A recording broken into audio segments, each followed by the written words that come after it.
Right, so we are live stream now, and more people are joining. So Ravin will do that. So it's good we have 63 at this point in time, and I'm sure the numbers will increase. Okay, so here we go. Hold on. So we begin formally now. Welcome, ladies and gentlemen. Namaste, assalamu alaikum.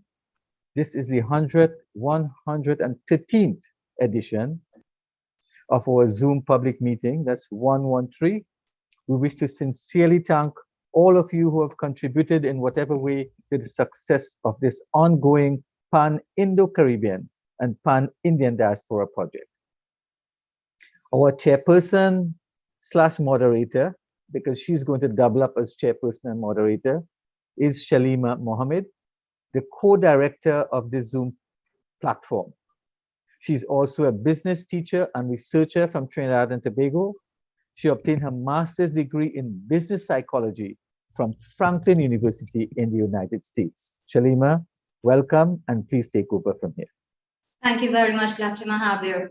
Assalamu alaikum, everyone. Namaste. Very, very warm welcome again. So for 112 unbroken continuous weeks, we've been here every single Sunday. In the past 2 years, 4 months, we have featured over 369 presenters from all parts of the world speaking on 112 topics. Ladies and gentlemen, this is a weekly forum being hosted by the Indo-Caribbean Cultural Center, a legally registered research and publishing company operating since 2010.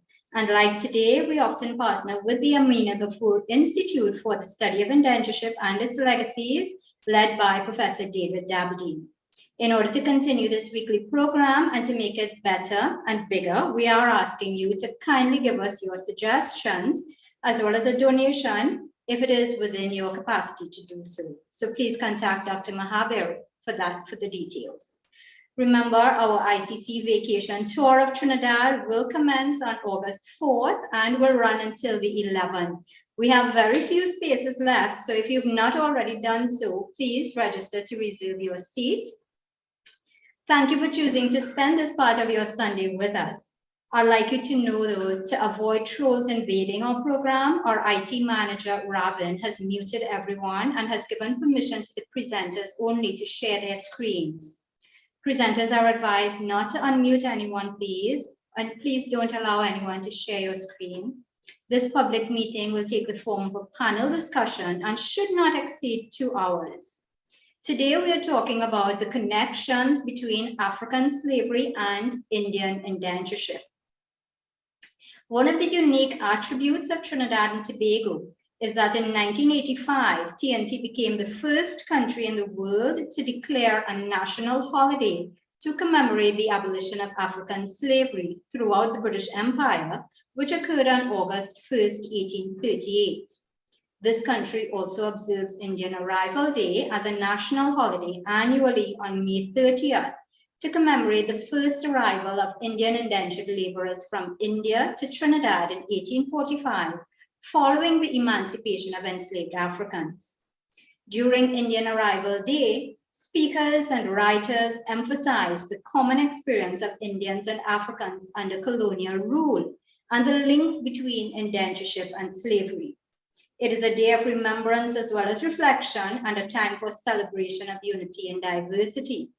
Trinidad and Tobago will again celebrate Emancipation Day tomorrow, August 1st, as a public holiday. So we thought it fitting to explore the connections between African slavery and Indian indentureship to determine the extent to which the concept of unity and diversity is real or imagined. Ladies and gentlemen, let us now hear from our panel of distinguished speakers. And our first speaker today is Professor KHAL TORABULLY of Mauritius. He is a writer, poet, film director, and author of 25 books in French, English, and Creole. He has devised a theoretical framework to include slavery and indentureship. We wish to congratulate KHAL on the announcement that Nancy Naomi Carlson won the Oxford Weidenfeld Prize 2022 for her translation of KHAL TORABULLY's collection of poems entitled Cargo Hold of Stars, Coolitude. Professor Torabully, you may speak now. You have 20 minutes, sir. You'll want to unmute your mic. Okay. Bonsoir tout le monde. Sorry, I wish to start in French, which is my main language of writing, even if I write in English and Creole. Thank you for inviting me for this very, I know it is going to be a very interesting session. I was expecting to speak after Professor Shepherd, but I see she's not here at the moment. And Dr. Kumar asked me also to speak a bit more because my good friend SATYENDRA could not be with us tonight. Well, I will not speak as a historian because I have always written in that field in a transdisciplinary way and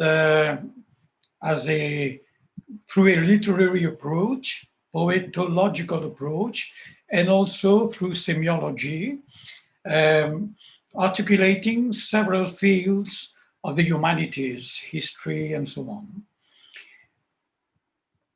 I would also speak from the standpoint of a personal praxis. And so I will maybe speak about the small history, la petite histoire, de la grande histoire, small history of the big history.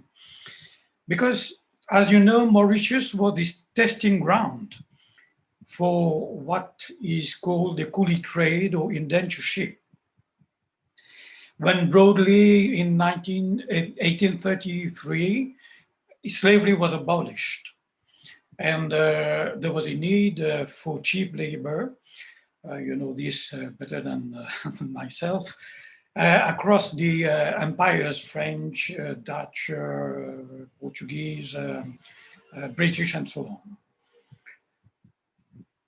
When I wrote about indentureship in 1989, you mentioned the book, Cargo Hold of Stars, Coolitude, as a foundational book for indenture in literature, but it is also a book of poetology that is articulating knowledge, creative poetry, and the archives and the silences of the archives. What I found impossible to do was to write only about indentureship without referring to slavery.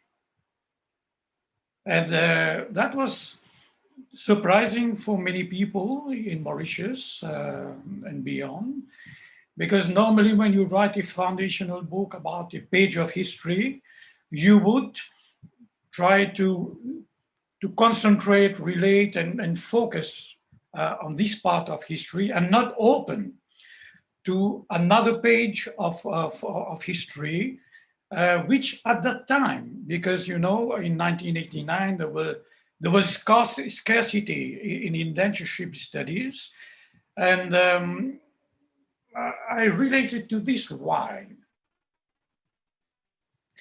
I think I wanted to address this perspective of indentureship through what we call in French, la longue histoire, the long history, a perspective that goes beyond one, let us say, a fragmented period of history.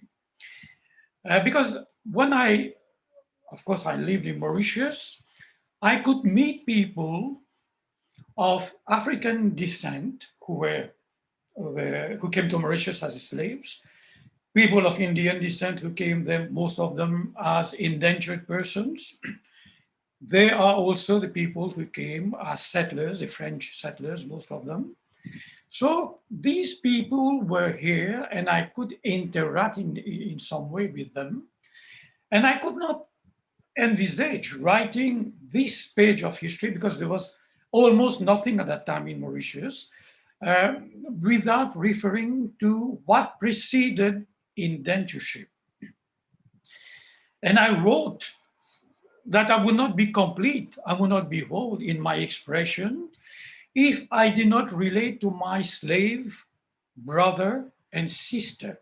And this is the basis of inclusive indenture, this relation between slavery and indentureship, inculitude, which, while referring to indenture, also opens to other pages of servitude. This is important for me. I call this servitude, as in French, which is la servitude, forced labor, bonded or semi-bonded labor. And I tried to imagine what came before indentureship. And I like to quote the former French Minister of Culture, André Malraux, who said, what is the use of my suffering if I can't open and understand the suffering of the others? And I tried to make this foundational writing something that was inclusive, open to the suffering of the others. So I tried to avert a competition of memories and histories, and the Cargo Hold of the Stars has many references to this slave, and I considered myself even as a brownie slave. These terms are in the book, because, as you know, in a generic link, d'un point de vue générique, indentureship follows the slavery.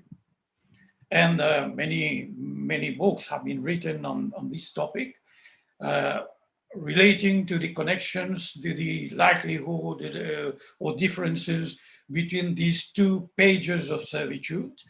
And I tried to get as much information as I could to share my imaginary of indentureship with the imaginary of slavery, because I did not want to consider myself as a Mauritian with only a fragmented reference to my variegated history. So this element of context is very important to make you understand that I wrote also from a phenomenological point of view, an anthropological point of view, a linguistic point of view, as someone who inherited both the histories of slavery and indentureship. For example, in a book I wrote in 1987 called Appel d'Archipel, I will attempt a rough translation of a poem in this book, The Call of Archipelagos, I wrote, I am Negro by expression, since I have no preference. I am Mauritian by contagion, poet by depression of languages. I am nigger, coolie, half-bred, words of nothing, Maori, red skin of white words, Negro of words to break sentences, zombie of the unconscious, and islander of cultures of silence. I related in this poem to the Maori, to the Amerindian, to many parts of the humanities that had been enslaved or reduced to silence. I opened to the history which can make me a richer human being. And I speak of the skin as an element of saying this history is in my body. I feel it. It is not just something I'm writing, to to make people feel that I am somebody open on the history of others. This is something I feel. This is something which is part of my identity, of my complex identity. And being in the process of writing of Indentureship, I could not write history from a monolingual perspective or a simple way of addressing history for my own community, but I addressed it through a complex writing of history. And I believe that articulating, without reducing, of course, the differences and the specificities of these 2 pages of history, is one of the most important space where we can touch complex history as Afro or an Indo descendants. And this is important. Why? As you know, we are descendants of people who came to plantation societies. Most of us, others went to the mines, to the railway, were building railway systems in Africa, in other parts of the world. We clashed. I would not say that meeting, when coming after the slaves was something peaceful, because people of Indian origin, even the Chinese who were indentured, they were thought as being allies of the masters, because the salaries that normally should have been given to the emancipated or affranchised slaves was reduced, was lowered. And the coolies or indentured persons who came, in a way, robbed the emancipated slaves of their economic independence and political, maybe, ascension. This is one factor which opposed both the indentured, the emancipated slaves. In Mauritius, you have the same setup in Trinidad, in Guyana, Martinique, Guadeloupe, and elsewhere. And I believe this encounter between descendants of slavery and indenture was not a very easy one. It was in a sociological framework where the victims of forced labor were in a kind of fierce competition. And of course, they were victims of, this divide and rule system. And this kind of conflict I noticed when I was writing and when I traveled to the Caribbean was muted. And a lot of things, as we say in French, c'est le non-dit, something which remained as something unsaid.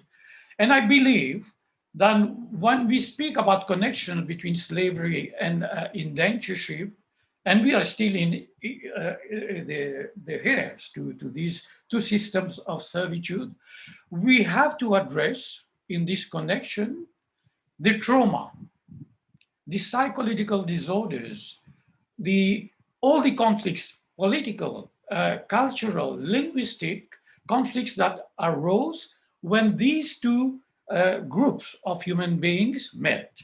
And I know that this is something which is still ongoing in many countries, in Mauritius as in the Caribbean, because instead of uniting, but it was difficult to do so, saying we are both being exploited, there was some type of competition and manipulation, which still brings a lot of suffering, competition, sometimes violence, between the descendants of slavery and indentureship. In a way, I try to avert this kind of violent competition because I know it exists in Mauritius, it exists in many parts of the world. I devised inclusive indenture through coolitude, saying that the slave is my brother and my sister, and we have to develop a new attitude to the past. For instance, I wrote a comparative typology of indenture and slavery among some points. Slavery, I said, is a one-way ticket, and indentureship a theoretical return ticket. In the intertextuality between indentureship and slavery, I quoted two foundational texts.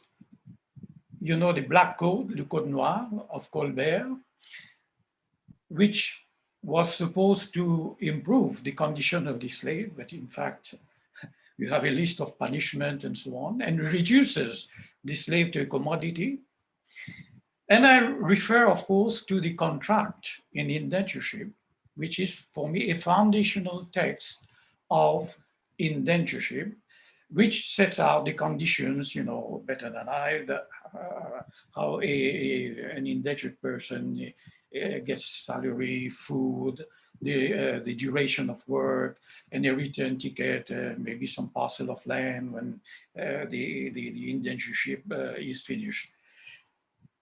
With this idea of contract, in 1989, I brought the idea of the habeas corpus, you know, that comes from the revolution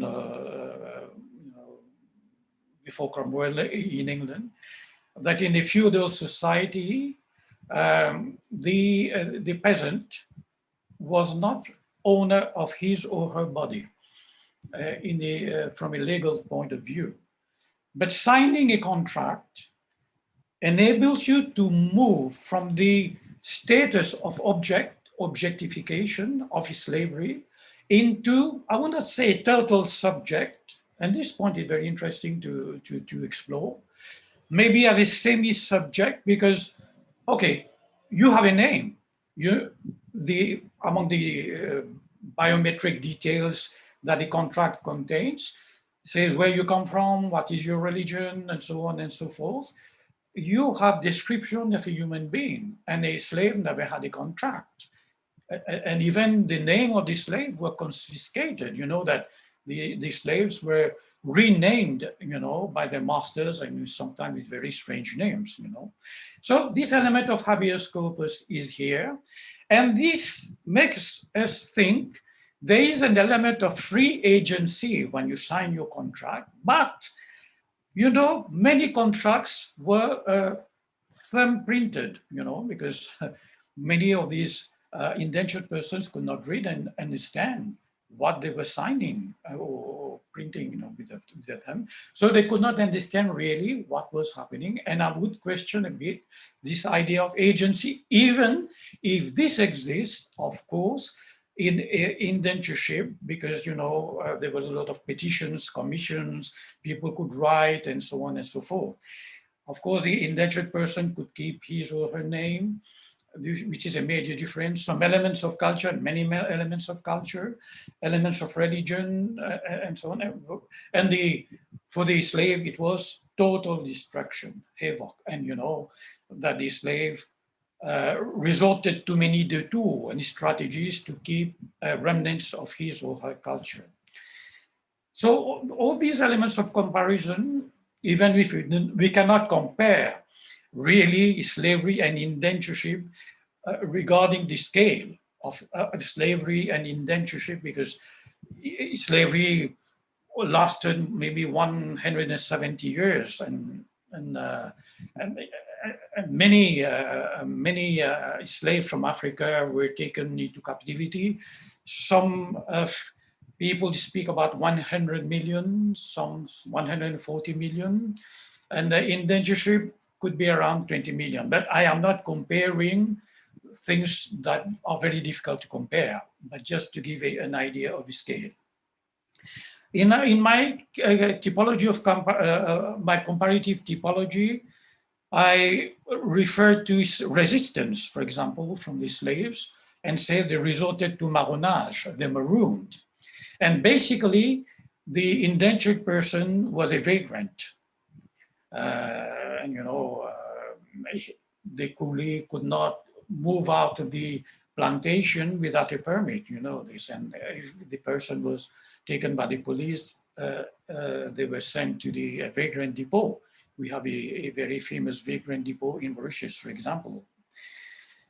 So I worked alongside these connections, you know, to establish a kind of connection between these two pages of servitude. And I started collaborating with UNESCO.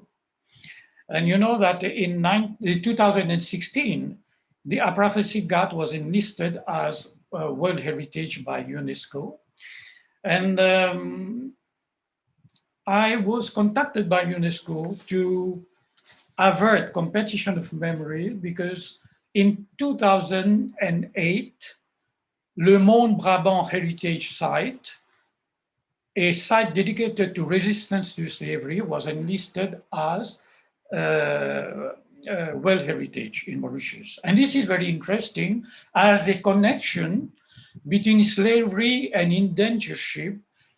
I call it history made present. You can touch history in our landscapes, physical landscape. And that was an opportunity for me to bring together these two physical landscapes, history made present, and make the mental geographies more porous between indentureship and slavery. The idea of my construction was to articulate with the specificities these two pages of history without reducing or impoverishing each page of servitude, but rather to connect and understand the tropes or paradigms of exploitation in a wider perspective of history, of exploitation of human beings in an imperial setup, and in an age of global terrorization. And I believe 30 years after, we still need to make these connections a reality in our perceptions of these two pages of servitude. Of course, we're still entrapped in some traumatic past, in traumatic history. And maybe I should end here because there are questions and answers. I wrote an article some 5 months ago suggesting that we could consider these two UNESCO sites, Le Monde Brabant for slavery and Aapravasi Ghat for indentureship, as chronotopes. I gave the example of the Alhambra in Granada, which is, you know, the most visited monument, and it is enlisted by UNESCO as World Heritage, the most visited site in Spain. And, you know, people from the West say, okay, this monument is from the West, but people who are from the East say it is a monument from the East. And I think it is the East of the West and the West of the East in a kind of porous geography where the monument goes beyond binary perceptions of history and history made present. I believe in our connections, we have to work in a kind of archipelagic imaginary, porous physical and mental geography, and articulate without impoverishing and continue the work of UNESCO, because I collaborated with UNESCO in this work, which led to the international indentured labor route, as I said before in one of your sessions. In its preambles, we have the philosophy of inclusive indenture, that this route should be in a dialogical perspective with slavery, because indentureship followed slavery and many things from slavery continued through indentureship. So we can't have a kind of, hermetic geography, hermetic history, without connecting these two elements of history. I would end by saying that a lot has been said about, especially when Hugh Tinker wrote his book in 1974, considering indenture as a new form of slavery, and referring to Lord Russell, who opposed that Indian labor should be transferred from India because it could lead to a new system of slavery. This shows that there's something is systemic. There's a systemic continuity with differences between slavery and indenture. And A.J. Smith said that indenture was the most convenient system after slavery. This, I say this and open the the session for debates after. Thank you. Thank you very much, Professor Torabully.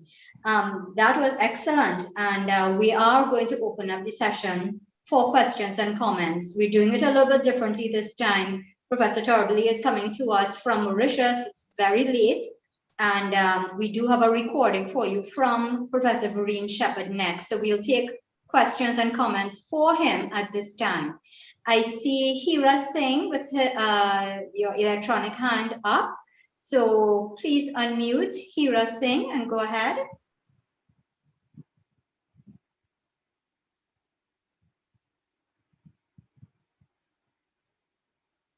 Robin, would you mind unmuting Hira Singh, please? Should be able to unmute. Okay.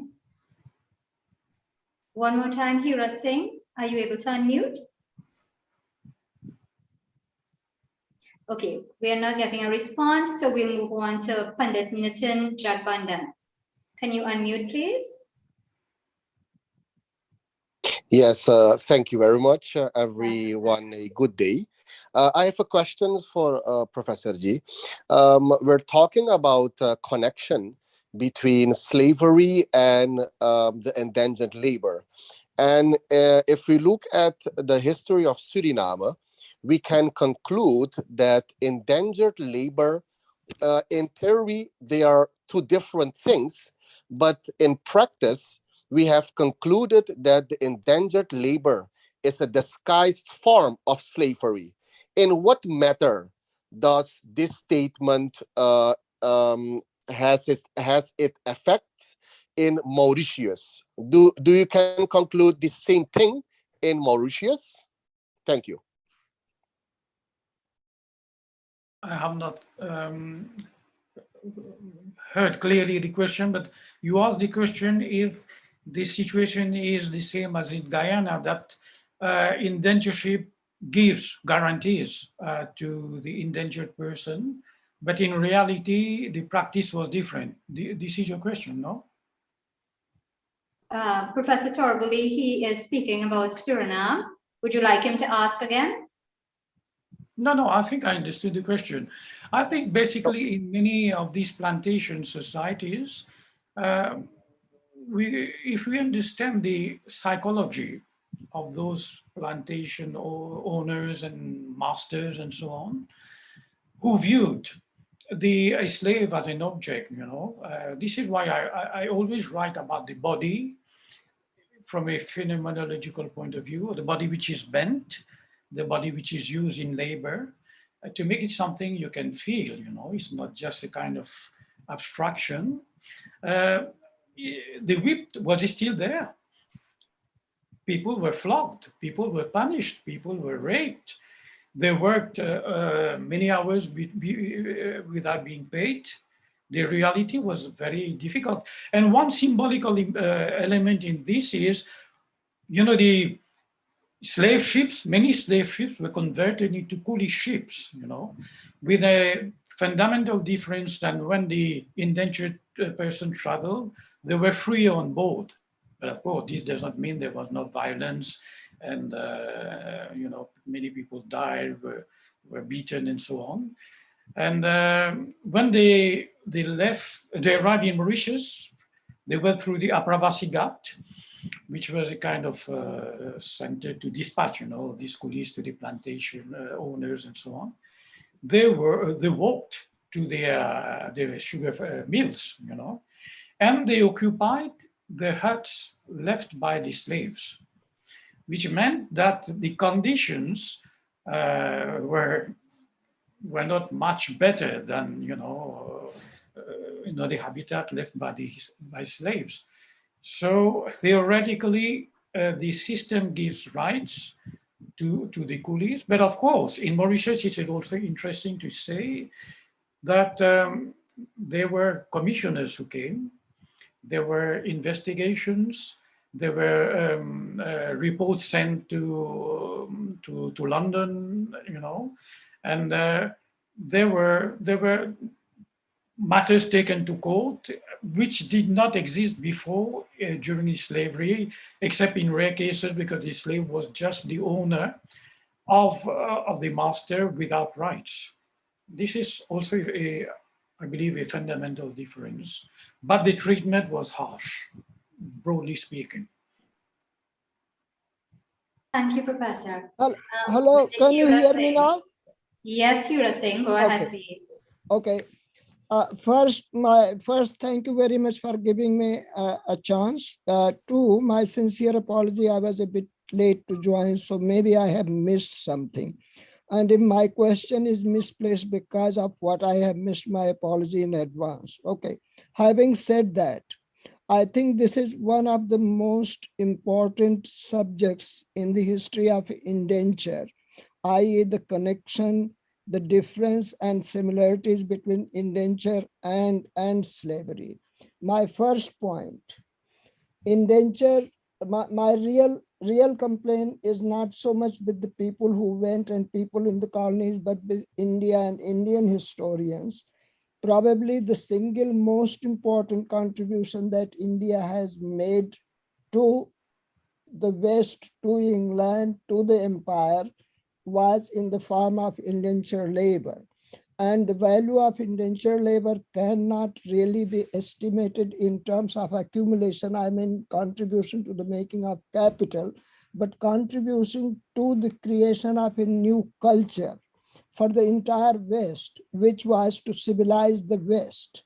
Slavery was outright barbarism. Outright barbarism. There is absolutely no word to describe that.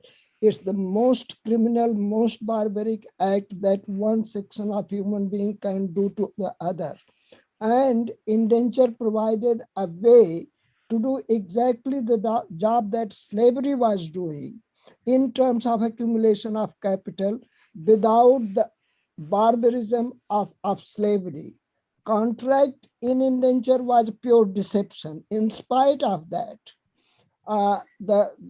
the recruitment of indenture labor, treatment of indenture labor, all those things, cruel as they were, they are not to be compared to slavery. Indenture labor was not the property. Indenture labor was not owned by the proprietor master for whom he worked. Indenture labor was allowed to reproduce, and their children were not sold either in indenture or in slavery.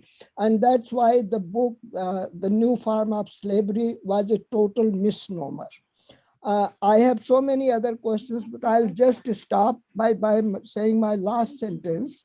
That is, the value of indenture in civilizing the West has not been recognized. And here the greatest failure I put is on the part of Indian historians, who have shown absolutely no interest in indenture. And so I'm thankful to the historians in the colonies who are writing about indenture, who have made indenture a respectable subject in the historiography of colonialism, capitalism, and I'll stop there for now. Thank you. Mr. Hira Singh, could you please clarify if, thank you for that contribution, but could you please clarify whether your question was, what is the value of indenture in civilizing the West? Is that your question? No, that's my comment. Okay, did you have a question that you wanted a response to? I would like anyone to respond to that if they agree with me or disagree with me, or if they have anything to contribute, or if they think that that's a lacuna, that's something that has not been recognized. Right. Thank you. Okay. Thank you. I appreciate you giving me time. Okay. Thank you, Professor Torabully. So would you like to comment on his comment that the value of indentureship in civilizing the West has not been recognized? I believe it is an ongoing process of intercultural or transcultural exchange. I believe the plantation matrix enabled through much violence the encounter of the West, maybe in its worst form, through the imperial international capitalist system, exploiting labor from Africa, from India, and other people. People who have been uprooted from Africa, and Indians, Chinese also, we should not forget. And also, you know, Indians were enslaved also. Huh? We cannot have a kind of binary, you know, separation that all the Indians were indentured and none were slaves. No, they are overlapping. And Africans also were indentured, you see. What is interesting is this element of what we call creolization that took place in Mauritius and is still taking place in the Caribbean and elsewhere. And this, as I said earlier, there has been some competition between descendants of indentured and the descendants of slavery, and of course of the former colonial masters and sugarcane plantation owners and so on. Very interesting in terms of hybrid culture, civilization, which can teach a lot, I think, in what is happening in the present world. This is a very complex issue.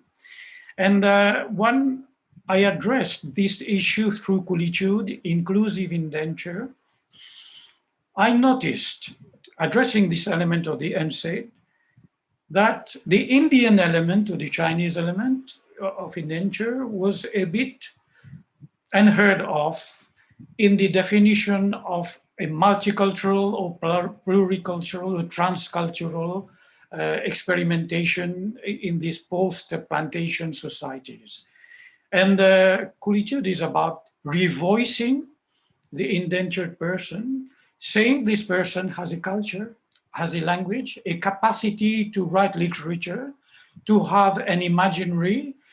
And what is important, and this is something we have to do in our connection between post-slavery, post-indenture, to exchange on par, on an equal basis.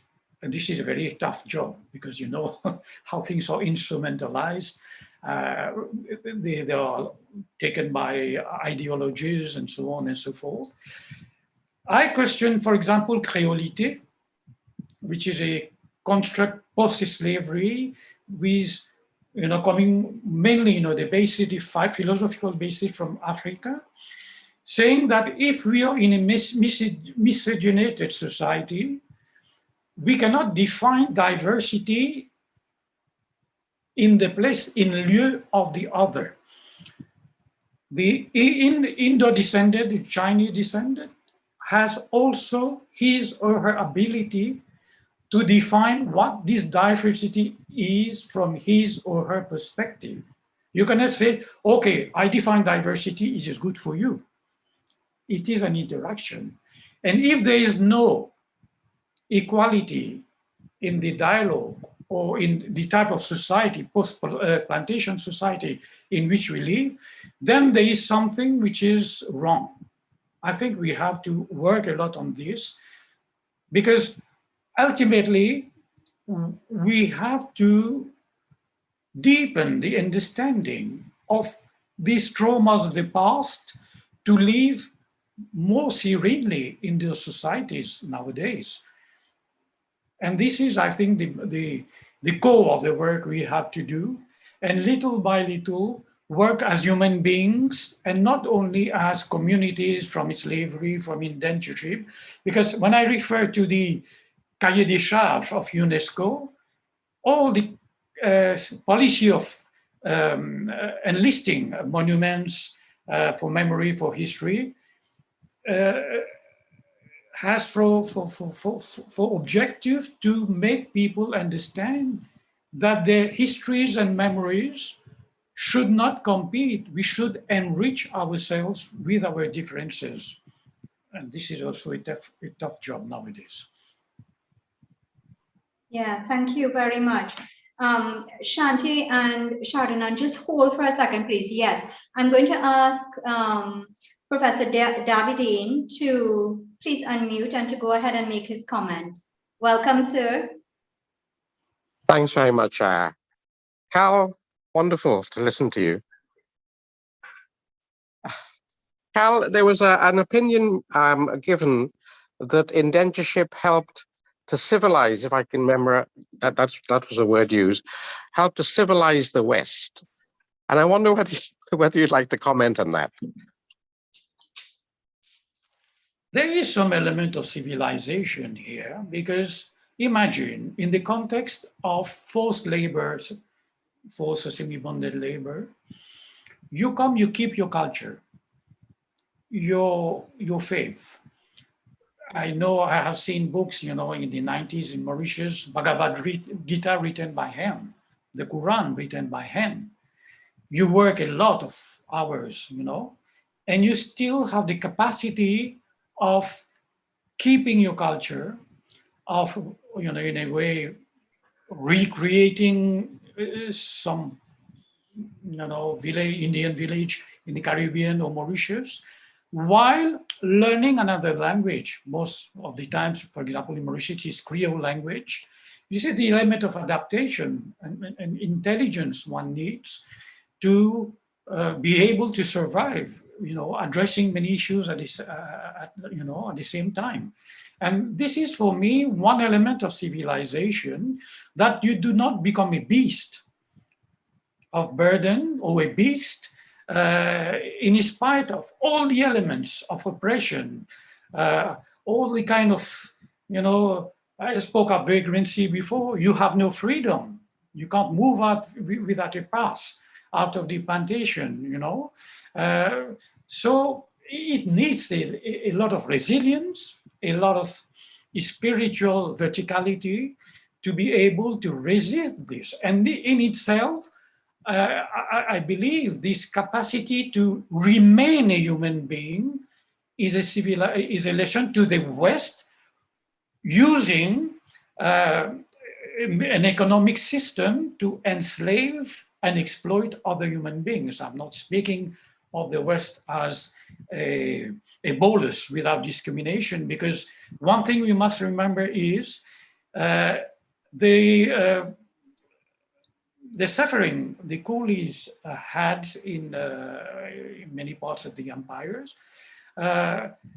also brought some sympathy from the working classes, because after the Industrial Revolution, the working classes developed in the West, because they were also exploited by the same system in the West. And Gandhi knew about this, So I think we should also escape kind of binary war, between the West and the East. But it is true to say this is a civilizing lesson, because, being from Mauritius in the 1970s, okay, still a young man, I could go to the countryside. I saw these dung, cow dung hut, where the people lived, where they cooked their food. And the people were really, serene. They had an inner force, which impressed me a lot. And I know that these people, their forefathers, the grandmother, their grandfather was probably a coolie. I give another example. The prime minister, the first prime minister of Mauritius was the son of a coolie. And you see, in one generation, the amount of energy needed to go from the field where you were a semi-slave to become a doctor. He went to London to study, and he became the first Prime Minister of Mauritius. So I think this is a lesson of courage. Yeah, sorry, Cal. I agree with you completely about the rise and the triumph of the spirit, if you like, of the coolie. My question really is there any evidence that the white plantocracy were affected positively and partially civilized by our coolie labor and condition? That's the point. I believe this is a very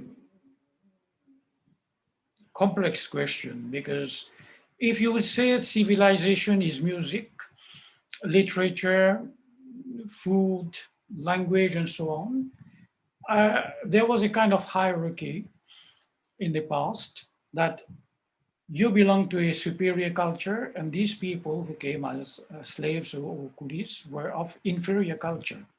Of course, there have been some exchanges through food, through vocabulary, through music, but for me, in the 19th century and beginning of 20th century, maybe it's a bit better now, I would not say that those plantocracy people would have been civilized by the coolie culture.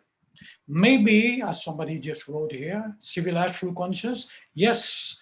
The abolitionists, of course, they were already aware of exploitation of human beings before.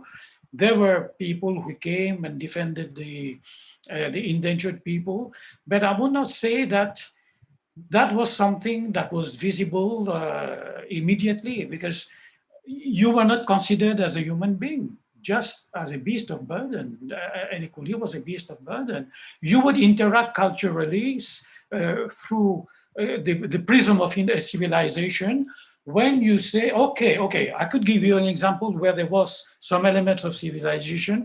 Some poets and writers of Mauritius, for example, they wrote about Sanskritic culture. But is this really coolie culture? It is maybe there were not many Brahmins, in the indentured persons, They referred to an Oriental vision of India, which is through the Western prism. And it is not really those downtrodden people, and this is more complex, I believe. Okay, so thank you for that. We have 3 people holding to ask questions, and after these 3, we will then hear from Professor Verene Shepherd. Shanti, thanks very much for your patience. Go ahead, please. Hello? Yes, Shanti, we're hearing you. Go ahead, please. Yes, good evening. Good evening, and thank you to give me opportunity, to give you my experience, because I'm living in Reunion Island. It's just near Mauritius. I would like, I don't think that people know indentureship. Sorry, I'm not fluent in English. I speak in French sometimes, and when I couldn't speak in English. So I would like to give you my experience and to tell you that I'm afraid that in Reunion Island there's a fight between Indian laborers and slaves from Africa, and we are afraid. I think there's a loss of our Indian culture, and I would like to know the opinions of the historian CAL about this, because I think he knows very well in history in Reunion Island.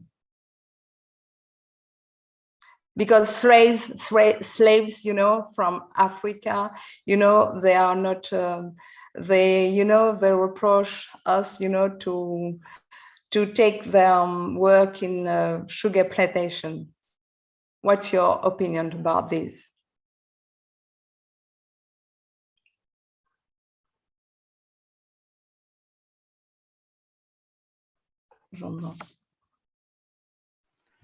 I could not understand the question well. Is it about the loss of culture? Do you think? Do you think you can? I can ask you in French. I think it's better Yes, for you. better. Yes. Je disais qu'en fait, qu'à La Réunion, le problème, c'est que les esclaves noirs nous reprochaient d'avoir pris leur travail après l'abolition de l'esclavage. Okay. Yes, you can. I think you can translate it for me in English, in good English. You know, I think it's better for me.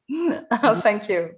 Yes, in fact, I said that before. There was a kind of competition between the coolies and the emancipated franchised slaves, that the indentured persons came to take their jobs, and Sure. I believe this is a historic fact. If you view it systemically, when slavery is abolished, the ex-slaves expected a better life. They said, now our labor is going to be more valuable and we will get more money for our labor. But as you know, I speak about this systemic element. There were experiments in convict labor, in other forms of exploitation of labor. And then the indentureship system came. Convict labor was experimented in Mauritius, for instance, to get a cheaper form of labor. And when the coolie came, he or she was paid at the lower wages, you know. And also the coolie came because, if I remember well, it was cheaper to have an indenture through contract than to buy a slave.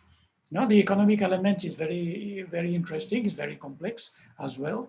So when the indentured came and worked, there was a kind of animosity between these two groups of people.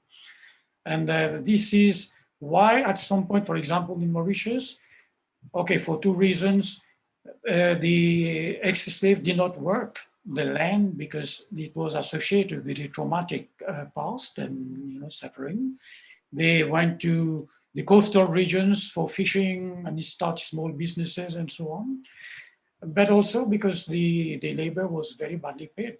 And in the Caribbean, for example, I know the indentured people were called in French, briseurs de grève. When there were strikes for upper wages, for better wages, the plantation owners used the indentured person to break the movement of labor strikes and keep the wages lower. And I mean, what we have to understand here is these people did not come to take the labor as if they had free agency. They were using the system to keep the price of labor low. And what was a bit unfortunate in this, that these people, they went into a kind of racial communal war, and it was an economic war. And we had to understand who were pulling, qui tirait les ficelles derrière, Thank you. Thank you. Thank you for being here, Shanti, and thank you, Professor, for your response. Let's just take a question now from Dr. Shardanan. Go ahead, please. Yeah, thank you. Good evening. It is a very interesting session today. I'm very happy to learn a lot of what Professor had pointed out today. Two paradigm I want to ask you to how we have to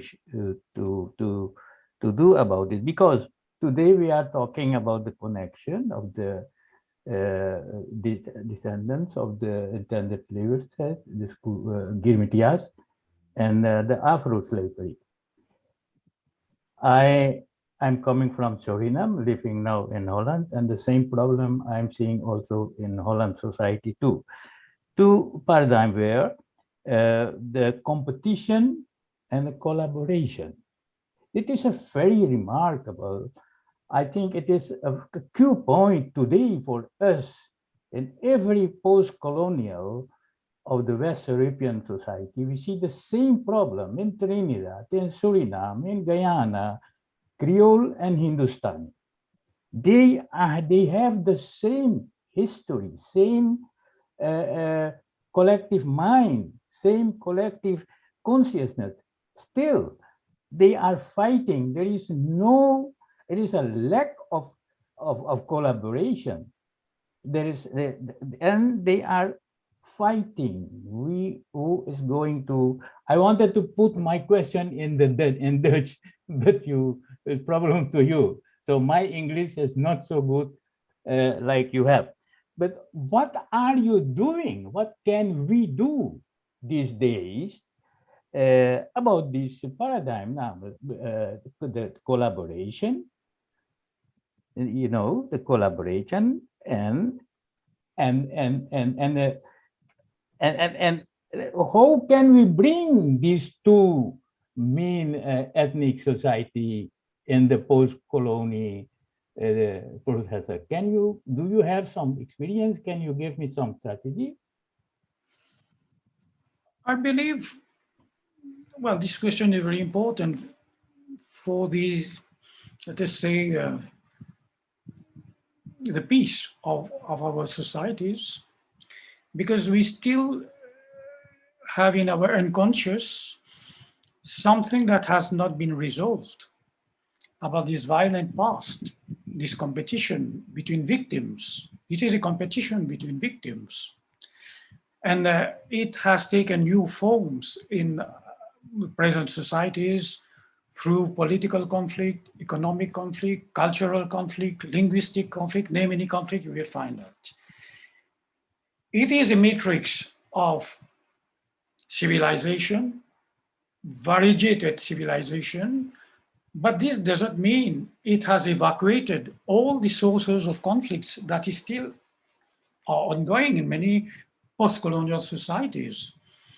And what we can do about it is one thing which is very maybe tactile, let us say easy to do, is to get to know each other's history. But we don't want to know this. Yeah, not fall in the pitfalls of division, making us pit against each other indefinitely. But there are what we call interstitial elements of encounters. Namely, I give you the example of food in Mauritius. Maybe you have this in Guyana or dalpuri in Trinidad, etc. Curry, Colombo in the French Caribbean, where people have exchanged a lot. One of the national dishes of Mauritius, I said that last time, is the biryani. And the Chinese of Sino descendant, Afro descendant, European descendant, they all like this food, So there is interaction there. But I think the history, the way we teach history is still very fragmented. The way we are talking now, when we articulate, articulation is missing. Maybe we have to write new history textbooks for the future generations to make them know that, okay, this happened in the past. There are things that are true, things that have been manipulated, and we can try to go beyond these things or know them and understand better, and that we have a common destiny. This can be done through, of course, history books, education, music, culture, and so on and so forth, And it is, it needs also some political willingness to do this. An example I give in Mauritius is former Prime Minister Ram Ghulam said we have to articulate these 2 pages of history through Kulitude, for example, and not continue saying slavery is different, indentureship is different. Okay, they have their differences. I'm not saying both are exactly the same, but they occurred in a historic and economic context that exploited both Indians, Africans, Chinese, everybody who fitted in the system, imperial system at the time, So instead of saying he or she robbed my job, we have to understand that this person, the indentured person, maybe have no choice. If she do not work at this price, maybe she would starve, So all this must be understood and taught properly. In Mauritius, we have something extraordinary, but we still have to work in this direction. Articulate Le Monde as monument of UNESCO for slavery and the Aapravasi Ghat. And make people understand that all the people who were indentured were not only Indians. There were Chinese, there were Africans, there were Malagasy, there were Congos, and so on. And not the people who were indentured, enslaved, were only Africans. Then you understand that there are overlapping elements in both pages of servitude, and there are generic links. And this allows us to grow in a broader humanity. Thank you. Can you put your email address? Pardon? Can I have your email address to talk about? Okay. Thank you. Thank you. Extremely good point there, Professor Torabully, that there were more people than Africans who were enslaved and more people than Indians who were indentured. Very, very important. Let's just take a final question from Dr. Arnold Thomas, and then we will move to a recording from Professor Vrije Shepherd. Go ahead, please, Dr. Thomas, and thanks for waiting. Okay, can you hear me? Yes. Okay, very good. Thank you very much, and thank you for giving me this opportunity to say something. First, I would like to commend Professor Carl for this presentation, very, very informative. I will be very brief, and I would just want to make a simple comment. When slavery ended, or at least the slave trade, the Africans never got freedom in the sense that they were recognized as equals with the whites. And to prove this, another system was put in place called apprenticeship. I haven't heard much about that, and this is my comment. Under apprenticeship, there were many laws and regulations. And when slavery finally ended in 1838, the system of apprenticeship remained. And by the time the Indians arrived, they were put to work in a system which was already developed under slavery. In other words, the connection between slavery and indentureship was apprenticeship. Under apprenticeship, the Indians worked, and no wonder it was called a new system of slavery. And I totally, being involved right now in that research, I would say yes, indentureship was a new form of slavery. And to prove it in St. Vincent, by 1882, conditions had got so bad on the estates, and in particular on one estate, that all the workers decided on the 7th of October, 1882, to down their cutlass, the hoes, or whatever they were working with, and march barefooted to Kingstown to bring their grievances to the governor. And my friends, this was a most historic event in St. Vincent because it triggered the end of indentureship in St. Vincent. St. Vincent became the first country with indentured labor to abolish it. In fact, after 1882, most of the Indians, more than half of those who came to St. Vincent under indentureship they were sent back to India. Initially, they were saying that they couldn't find room, boats or who would pay for them to go back to India. But finally, the colonial office decided the Indians had to go back. So by 1882, that was the trigger. By 1885, indentureship was over.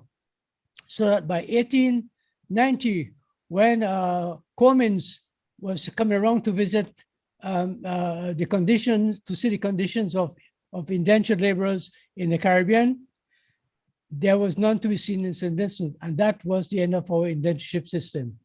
So I just want to highlight that point. Apprenticeship was that link between slavery and indentureship, and it turned out to be nothing short of slavery. That's why we had the protest march that ended indentureship in St. Vincent. Thank you very much. Yeah, this is interesting. Thank you for recalling this element of the slavery, that there was the apprentice system in many plantation economies. If I remember well, it was with the compensation money, after the abolition of slavery, that this system was implemented. And it's very interesting to explore this as a transition between slavery and indenture, because these apprentices, of course, they got some element of salary. I do not remember if they had a contract or no, because in indentureship, I believe the element of contract is central. But it's very interesting to bring this element in focus. Thank you. Yes, thank you both gentlemen very much. At this point in time, Professor KHAL, you can relax a little bit. Let's hear from Professor VERENE Shepherd. So ladies and gentlemen, Professor VERENE Shepherd is from Jamaica. She's the director of the Center for Reparation Research at the University of the West Indies in the Mona campus. She is also the vice chair of the CARICOM Reparation Commission. She was unable to make it live today, and so we have a pre-recorded video of her presentation. So we'll bring that up now for you. Robin, can we get that, please?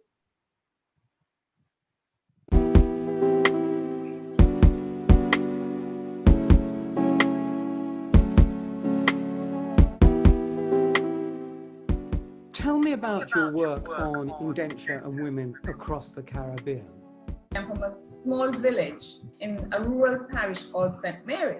St. Mary had many Indians who were working on banana plantations and sugar plantations. So when I went to Trinidad and Tobago, I realized that there was a big difference between the numbers, the population of Indians in Trinidad and Tobago and in Jamaica, not just in St. Mary, but right across Jamaica.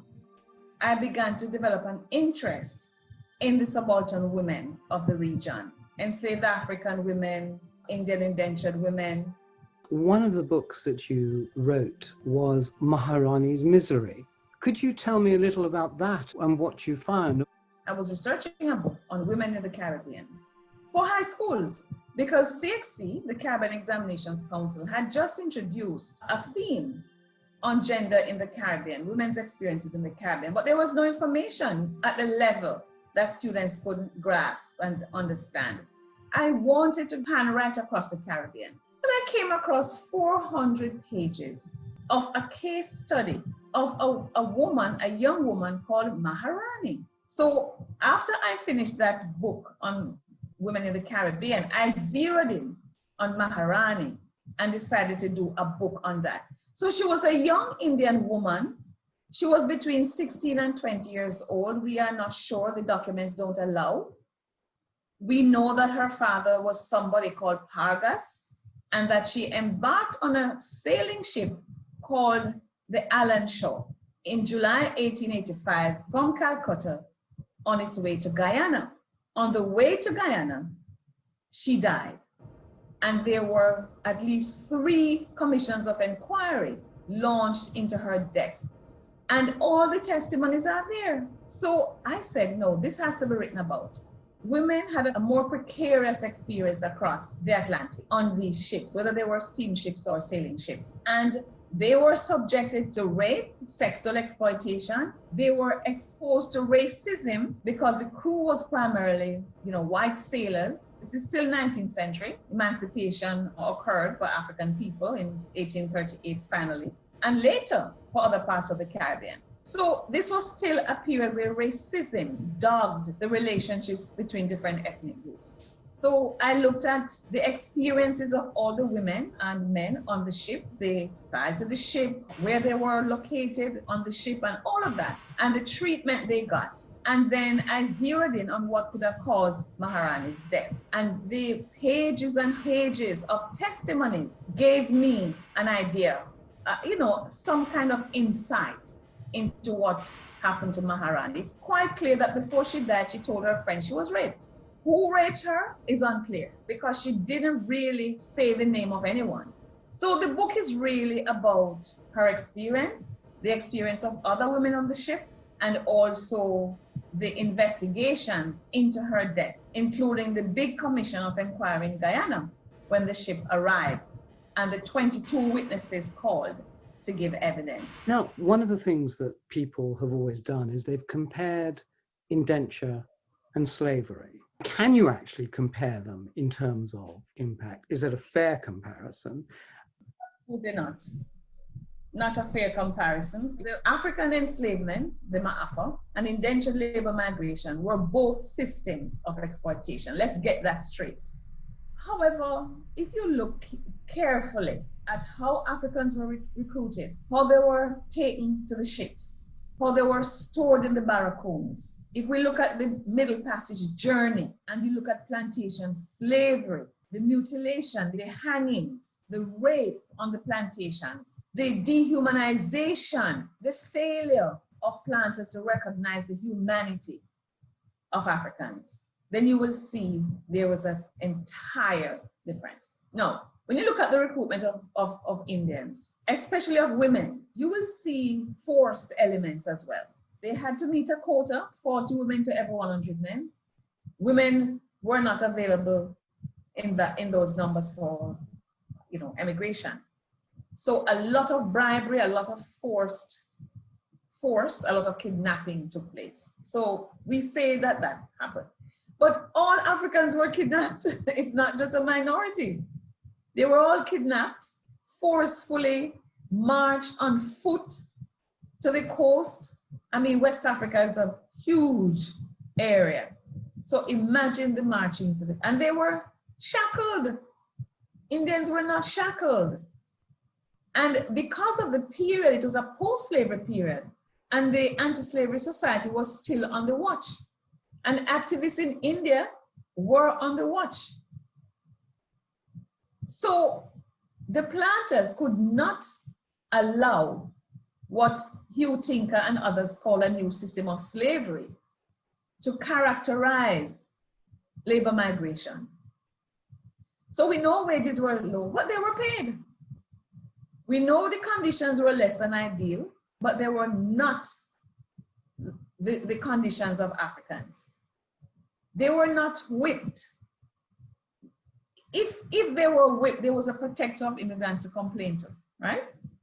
And there were hospitals for them. In fact, public hospitals were introduced because planters did not want the anti-slavery society on their backs to say, this is just a new form of slavery.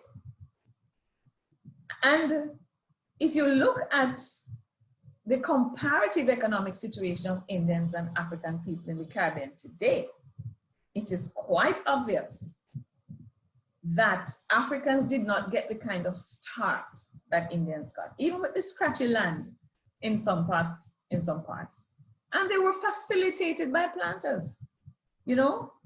Africans were denied even a homeland, no repatriation considered. So, for young people listening who don't, or anyone who does not know the history of both systems, then I'm laying out some of the aspects for them. But it's not something that we really should even be debating. There's no debate. What impact do you think the differences in treatment has actually had in terms of the Caribbean's development in terms of relationships between the groups descended from indenture and the groups descended from slavery? For African people, and in fact for some working class indentured women, the mixture was forced, okay? And so the fact that most people in the Caribbean are mixed is not an indication of a happy time in terms of their history. We have Thistlewood's journal. Most people know about those journals now. I looked at them. I was one of the early people to look at them when I was studying at Cambridge for my PhD and went up to Lincolnshire to look at them. Thistlewood owned a pen called Breadnut Island Pen. He kept a diary and he captured his brutalization of the women through rape on the properties he oversaw or he owned. So we know that Black women were subjected to sexual exploitation, and some Indian women as well. That was the root of the fact that if all of us in Jamaica, let's say, or the Caribbean, indeed the Caribbean, if you should do your DNA test, you will see the mixture. And we talk about the melting pot or the callaloo, but if we unpack that, we see the violence that came with the mixture. Having said that, our reality now is of a multi-ethnic space right across the Caribbean. So we have to look back and say some people were economically empowered, they got a leg up. Certainly the white minority in the region got compensation at the time of emancipation and got a leg up. Other people got land or money in lower repatriation. And so the resources of the region are held by few people. But we have, I think, a facade of all of we are one and all of we get along. But when you have crises like what we're having now, you see that there are differences in how people are able to negotiate this post-colonial space, you know, which is why African descended people and Indian descended people are together right now, uniting on the issue of repatriatory justice, saying that the colonizers should not just get a free pass because we could have been better off had they not expropriated our resources or the profits from the labor of both groups of people. And the planters wanted to recreate the relations of slavery. They never wanted to lose control of the labor force. And both groups, Africans and Indians, had to resist. So I think we have to be proud of ourselves for where we have reached, given the start, but also recognizing that the Caribbean did not begin as an egalitarian space, and that we still have inequalities, structural discrimination, racism based on our history.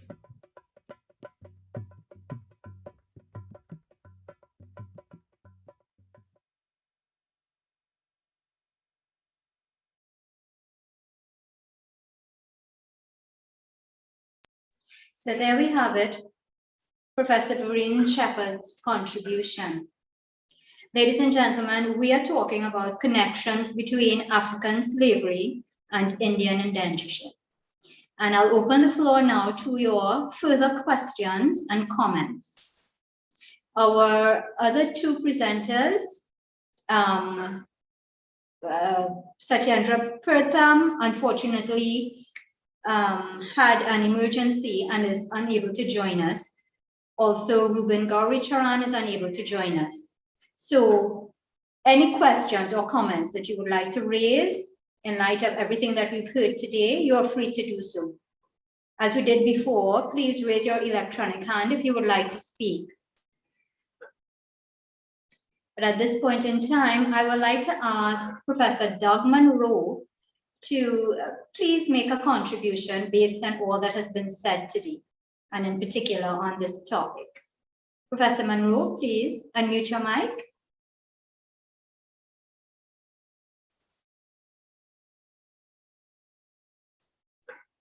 Okay.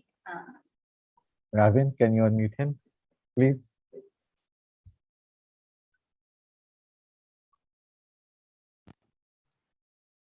Are you with me now? I can hear you now, yes.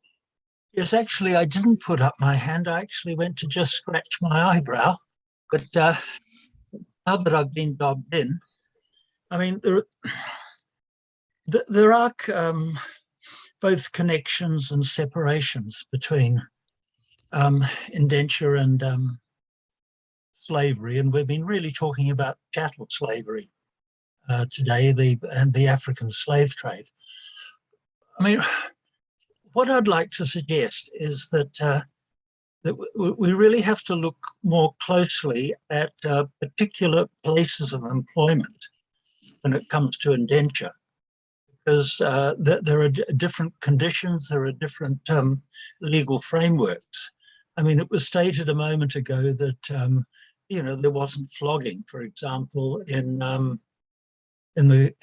Jamaica. Well, I mean, there certainly was on German plantations in Samoa in the 19th century, and there were beatings. The indentured labourer mightn't have been tied up to the stocks and given 50 lashes, but there was a good deal of violence one way or the other. But let's just take a look at Queensland for a moment. In the early years of the indenture of Pacific Islanders, which started in 1863, there was a great deal of kidnapping. And although it was formally indenture, if you're kidnapped, you're not there on more or less your own free will, and this whole question of voluntarism is quite complex. But if you're not there, if you have been kidnapped, then you can see that it is approaching slavery. Whereas if somebody was more or less voluntarily enlisted, and it was often the old men that were just pushing the young men into indenture because they wanted the trade goods and that came from the wages. Once again, I mean, you don't have unfettered freedom. It's rather more complicated, but it's certainly the case that there are wheels within wheels, and it really depended on the treatment. Would often depend on what plantation you were in, and above all, the overseer that was looking after your work. Just continuing with Queensland for a moment, you did have, the right of passage back. That was part of the contract, or you could stay on for another 3 years if you wanted to. I should have mentioned earlier that these are 3-year contracts of indenture. They're not a lifelong situation. A lifelong status, which slavery is, which you pass on to your offspring. But what we find there is that you had what was called a time expired market. If you stayed there for 6 years, you could then opt to remain, and you could hire out your labour, and you were paid a great deal more than the £6 a year that you would that a first indentured labourer would. Often people didn't want to go back to their home islands because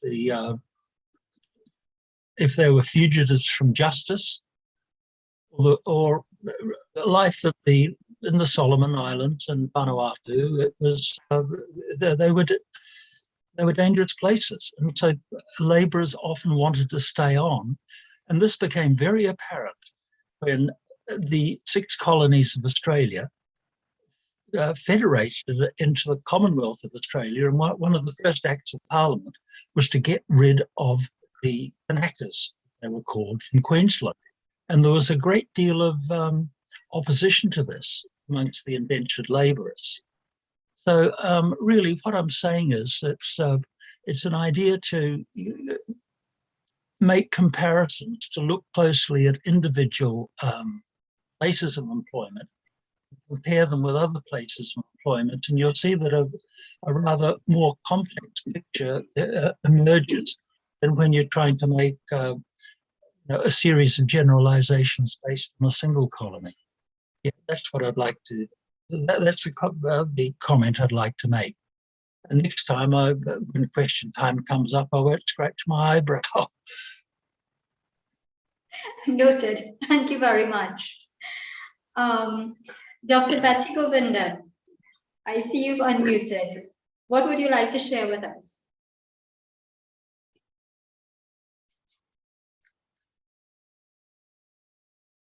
Dr. Betty Govindan? Okay, she's not responding, but I'm here. Oh, okay, and hello to everyone. I'm just listening and pondering over. Thank you. Okay, very well.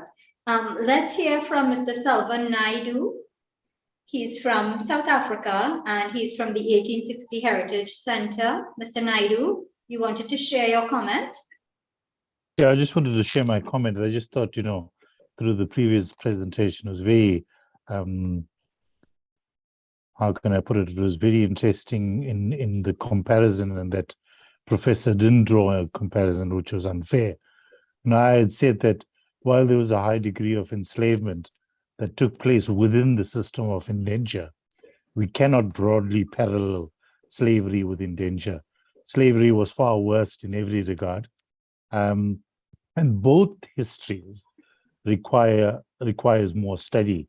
I think that the common narrative is to deny these histories, and the comparative narrative is something that's problematic or problematized in many ways. And there's far more needed in the telling of these histories rather than to reduce it to a comparative narrative. So that's where I stand on the matter. Okay, very well. Thank you so much for sharing. Alison Stoll. Alison, I'm seeing that you're quoting from two pieces, one from Dr. Hazel Wolford as well. Would you like to please unmute and just give us some insights about why it's important in the context of our topic today? Actually, I was not, good afternoon, everyone. Actually, I was not quoting, I was sharing a piece I had done, published in 2018 in Lessons in Guyanese History. It was a work based on my readings of West Indian history, Caribbean history, and I had found that not a lot had been done on indentureship as regards Caribbean people, because there was a lot of movement in that sort of twilight between 1834 and full freedom in 1838. There was a lot of movement from the smaller islands to mainland Guyana for work. A lot of it was indentured, and I have those records and numbers and tallies there in the piece. But that's also a fact of, immigration, indentureship, apprenticeship, that is not, that is not commonly known, that there were inter-Caribbean migrations that were occurring at that period. And I have documented some of what I researched there. Okay, thank you, Alison. When Dr. Torabully was responding earlier to Dr. Chardonnan's comment that there is significant competition between the two ethnic groups, and we should instead go for collaboration. One of the things that Dr. Torabully commented on was the fact that it is largely through education that this can happen. And with regard to something that Alison just said, it reminded me that if we are going to study the history, then the history has to be balanced. But we have a situation in the Caribbean right now where the history is significantly skewed. The history books, the content of the courses that's being taught from the secondary level all the way up to university is really significantly skewed toward African slavery and less so to Indian indentureship. So unless that is corrected, we are always going to have an issue. Secondly, the number of takers for history courses starting at the secondary level, moving all the way up to university, has significantly decreased. So we have to fix that. We have to first get people more interested in the study of history, one, and then we also have to balance what is being taught about African slavery and indentureship in order for us to actually come to some collaboration rather than competition. So I just wanted to add that. I see Jal, his hand is up. Jal, go ahead, please. Pleasant good evening, and thank you very much to all the presenters and the coordinators. I think today's program was very, very insightful. Two quick questions to the researchers and presenters. One, in the Caribbean context, the creolization of the indentured, I think is very important to understand. The meeting of the both two different cultures, the African, East Indian, and the European on the plantation created a hybrid, unique culture that is Caribbean, and it's a unique experience.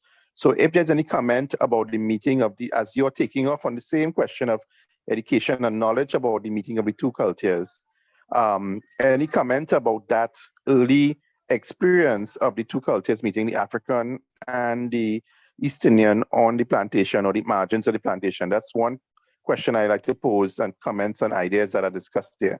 The second one is something I picked up from presentations, where apart from the indentured shipping from India to the Caribbean, there was also indentured Africans that were picked up in the shipping route.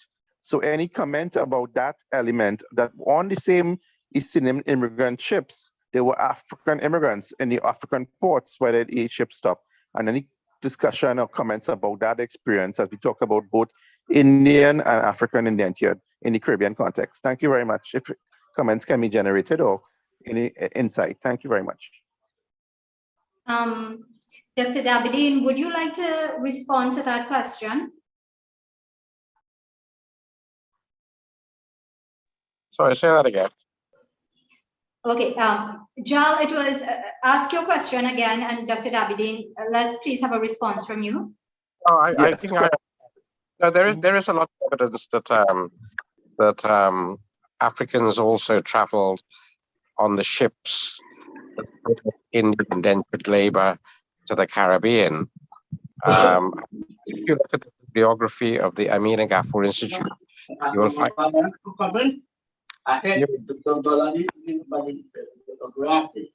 Sorry about that. Go ahead, you will please.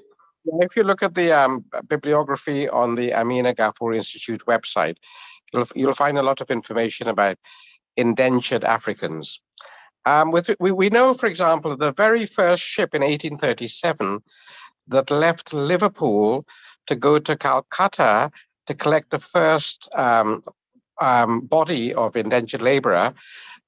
We know from the diary written by the ship surgeon, Dr. Richmond, Theophilus Richmond, that there was a black youth on board who was a servant of the ship surgeon, the personal servant, possibly a descendant, possibly an ex-slave himself.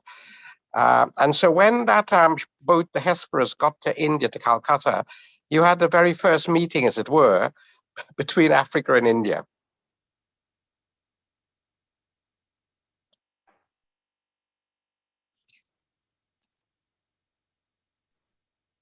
Dr. Davide? Yes. Yeah, sorry, there was a... So we also know that as soon as the Hesperus and the Whitby landed in Guyana in May 1838, very soon afterwards, the Indian men had romantic physical relationships with African women. We know this from the documentation, because there were questions as to who would pay for the children if there were any children born, and what would be the status of the children. So we know that Douglarization, as we call it in Guyana, is not a dirty word in Guyana. It probably is becoming a dirty word. But we know that mixed race relationships started at the very beginning in 1838. Very well, thank you so much. Dr. Shadanan and Dr. Rampasar, just 1 second, please. Emma Alexander has been waiting, but she was unable to raise her hand. So I'll just take her question now, please. Emma, go ahead, try it. Yeah, hello. Thanks so much. I'm really enjoying this discussion. I had a question which goes back to a sort of bigger framework, which is how much, what is the impact? What do people think about the, how the abolition of slavery eventually affects the abolition of indenture? What is the connection? What is the relationship between these two events? Dr. Torbully. Oh, sorry, go ahead, Dr. Davide. I'll be happy to say something very briefly about that. The abolition, the Society for the Abolition of Slavery did not disband in 1838. It continued to fight for to take up the anti-slavery cause, and it took up the indentureship cause, which was why indentureship ceased in Guyana for many years.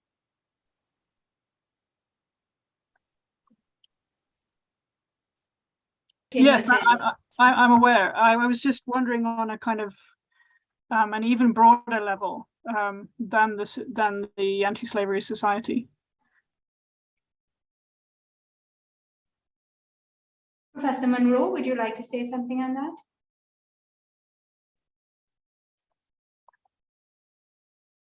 You're still muted. Okay, I think we can hear you now. Yeah, well, I mean, my area is the Pacific Islands. And so, you know, there wasn't chattel slavery there, but my understanding would be for other areas where, for example, the Caribbean, where indenture was the successor of slavery with apprenticeship in between as a transition zone. But the abolition of slavery and then the abolition of indenture would have been so far apart in temporal terms that it's really hard to make comparisons or draw you know, just meaningful conclusions. That would be my impulse of an answer. When it comes to the end of indenture, let's say in the Pacific Islands, it wasn't the labourers that really, apart from marching rule in the Solomon Islands, it was you know, considered that indenture was no longer a civilized way or a proper way of going about labour relations, and it was governments and colonial states that were phasing it out. That would be my understanding, but I'm sure I'm open to correction. Okay, thank you. Professor Torbully, yes. Go ahead, please. Very interesting question. As Professor Monroe said, these two abolitions have taken over a very long period of time. I mean, nearly 1833. Well, abolition of indenture was officially in 1917, and in different countries, many dates, no? What is interesting is for the abolition of indenture, the fight against indentureship really took place in South Africa. It started in South Africa. When Gandhi was called a coolie. The idea of perception of being reducing Indianness to being a coolie, that is an object or a person, a semi-person only here for the workforce and not really with all the elements of civilization. This is very important issue for Gandhi. He campaigned against this, you know, and also this connected with the desire of Gokhale in India to liberate India from the British an indentureship become a cheval de bataille, a kind of how we call this, cheval de bataille in French is maybe a pretext, I don't know how you would translate that in English. That was taken to the forefront by the nationalists who could say that the dignity of the Indians was vilified in the British Empire and that we cannot be reduced to an indentured person or a coolie. And if slavery was abolished by the abolitionists, and also for economic reasons, we cannot simplify the matter because slavery was costing more, many economists say that, than bringing money to the plantation system. It was costing more money than giving profits. And they had to resort to another system, which was the beginning of wage, labor, because it was considered more profitable. It is another reason why slavery was abolished. We can give examples in the French colonies, for example. But for the abolition of slavery, Gandhi is the centerpiece for this, and Gokhale, the national. But what is interesting, I just wrote something about this. It is not the fate of the coolies themselves that Gandhi and Gokhale felt very bad, about. It was the image of the Indian reduced to an indentured person, and this united the Indians across race, caste, religion, the rift between city and country. And in fact, what is interesting is indentureship gave the ideological basis to unite the Indians politically to seek freedom from the British, which is very interesting element. But the fate of the coolies themselves was a different matter. It was a question of representation. It is quite complex. Yeah, I'm aware. The interesting thing about this is that as soon as indenture, in fact, is abolished, it is forgotten about politically. Sorry, I could not hear you well. I said, as soon as indenture is indeed finally abolished, it is then forgotten in the Indian.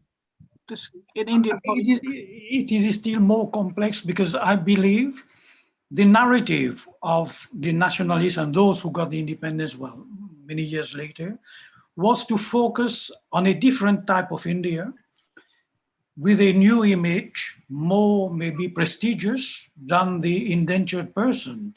And I know one thing because I was in Mauritius when the Aapravasi Ghat was enlisted by UNESCO. India helped Mauritius, there was big paperwork before.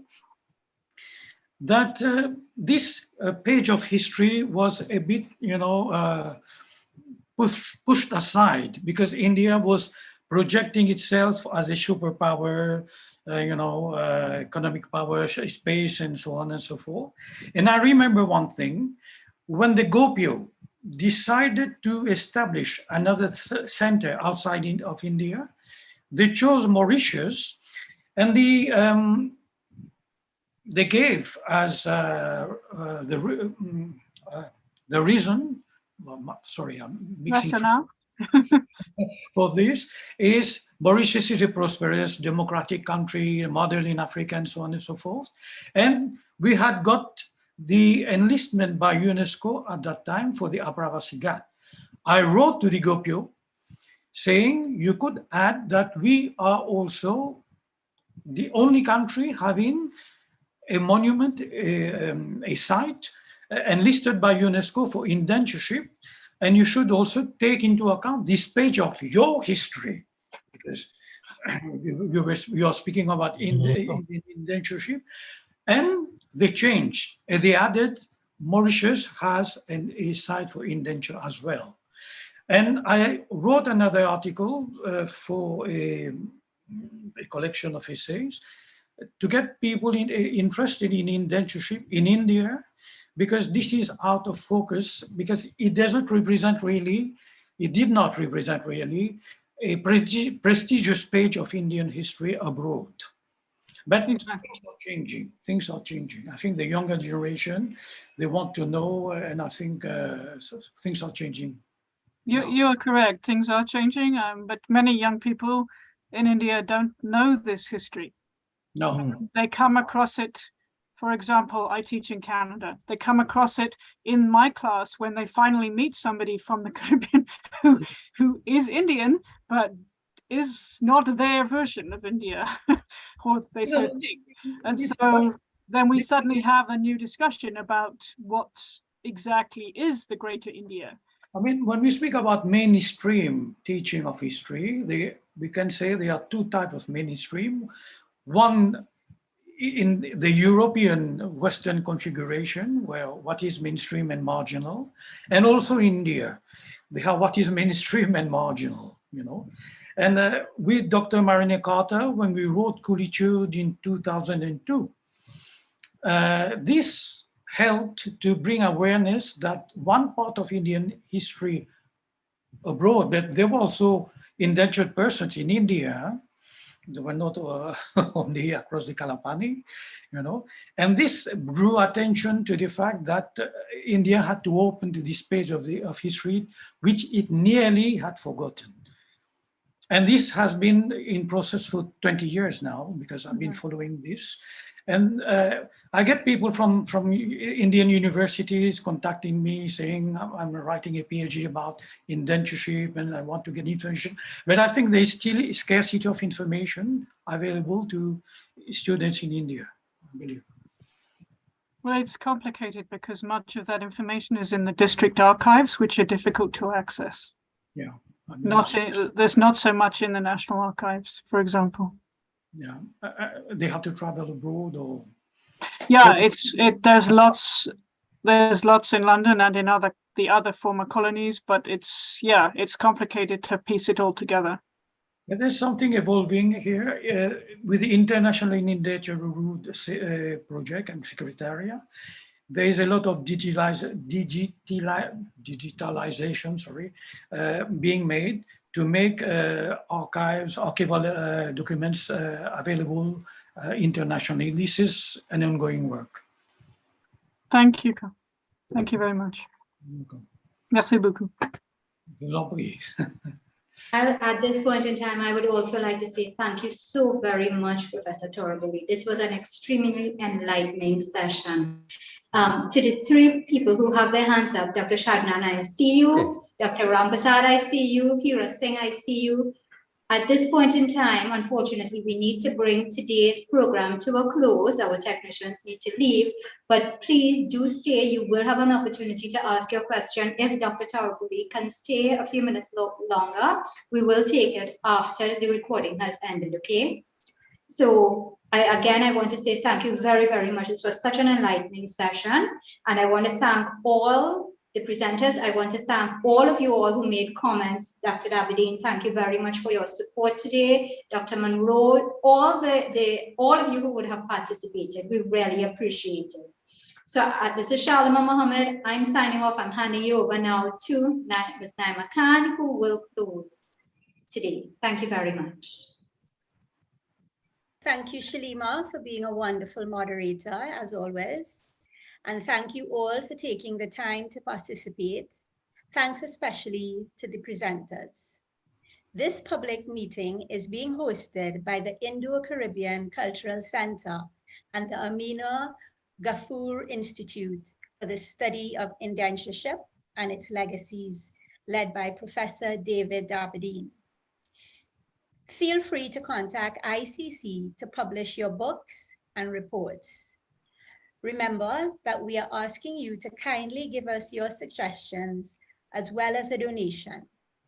Please contact Dr. Mahabir for details. Thanks to the advisory and planning team led by Dr. Kumar Mahabir, and thanks to our IT manager behind the scenes, Ravin Ramsingh, who has been recording the program and will edit and upload it to our website and to YouTube permanently for posterity. Our topic next Sunday will be experiences of our ICC international visitors touring Trinidad. Remember our ICC vacation tour of Trinidad from August the 4th to the 11th. That is in 2 weeks. If you have not done so, please register to reserve your seat on the tour bus and the boat to Nelson Island, and on the lunch and dinner dining hall, as well as your overnight room in Morton House. Please like, share, and follow our Facebook page. I am Naima Khan from Trinidad and Tobago saying goodbye. May God bless you all. Dhanyavad.